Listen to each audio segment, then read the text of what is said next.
প্রধান অতিথি এসেছেন, ওনার কাছ থেকে আমরা বক্তব্য শুনবো। আমি দুটো কথা বলি, আমার বক্তব্য শেষ করতে চাই। সম্মানিত শিক্ষকবৃন্দ, আমরা পুরো জীবনভর তাকওয়ার ওয়াজ শুনছি, নামাজের ওয়াজ শুনছি, নামাজ, রোজা, হজ, যাকাত, এই সকল ওয়াজ আমরা শুনছি, কিন্তু বাংলাদেশ দুর্নীতিমুক্ত হয় নাই। বাংলাদেশ তাকওয়ায় যে আলোকিত একটা সমাজ, আল্লাহর ভয়ে ভীত হয়ে মানুষ দুর্নীতি থেকে দূরে সরে থাকবে, অন্যায় অপরাধ মুক্ত হবে, সেই সমাজ, সেই রাষ্ট্র আমরা এখনো পাইনি।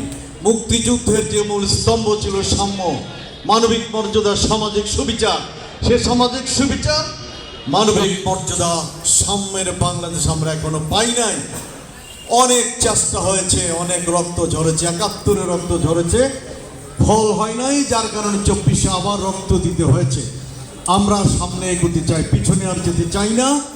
কারণ একটাই, আল্লাহর পক্ষ থেকে যে ঐশী বাণী এসেছে, ফার্স্ট